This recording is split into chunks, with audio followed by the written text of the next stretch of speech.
Alright, there's been an interesting update from Yamaha, and this one actually adds some weight to the whole R1 comeback discussion.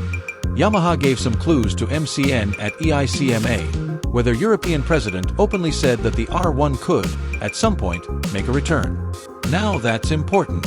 As you know, the R1 was recently discontinued in Europe and the UK because of stricter emissions regulations. On top of that, the demand for high-end superbikes just hasn't been strong enough to justify updating it to meet the latest rules. It simply didn't make financial sense. But here's the shift.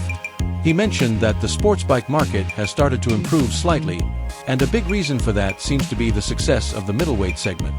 Bikes like the R7 and the upcoming R9 are bringing riders back into the sport category. That's interesting because it shows Yamaha sees momentum building again. However, he was also very clear about one thing. If the R1 comes back, it cannot just be the current bike updated to pass emissions. It would need to deliver meaningful performance improvements. It has to move forward, not just survive regulations. And that's where the V4 conversation becomes relevant. Yamaha has now started running a V4 engine in MotoGP to make themselves more competitive. That's a massive shift in direction. For years, they stayed loyal to the inline-4 layout while other manufacturers pushed V4 platforms. So naturally, when you hear that Yamaha is investing heavily in a V4 for racing, it makes you wonder whether that technology could eventually make its way to the road. If they were to bring the R1 back, and it had to be a meaningful performance leap, switching to a V4 would definitely qualify. Now, in that same interview, Yamaha also talked about something else that's worth paying attention to. They hinted that a larger version of the Tenere 700 could be on the table. The idea would be to use their CP3 900 cubic centimeters inline triple engine, the same one found in the MT-09 and the Tracer 9. But again, they were very careful with their wording.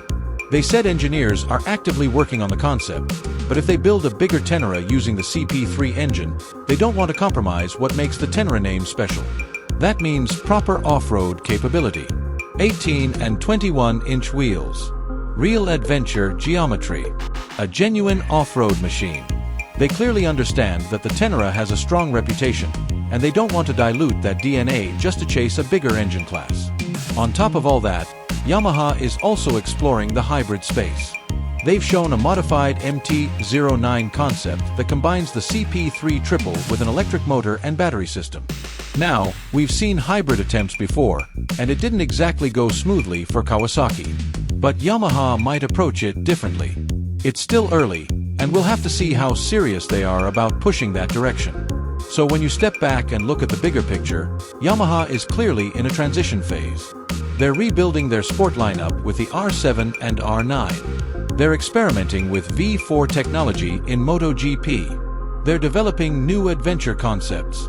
And they're even exploring hybrid systems. That doesn't sound like a company standing still. The R1 may be gone for now in certain markets, but the door doesn't sound closed. If it returns, it won't just be an emissions-compliant refresh. It'll have to be something genuinely new. Something that pushes performance forward. And honestly, that makes the wait more interesting. So now I want to hear from you. If Yamaha brings back the R1 with a completely new platform, maybe even a V4, would you be excited?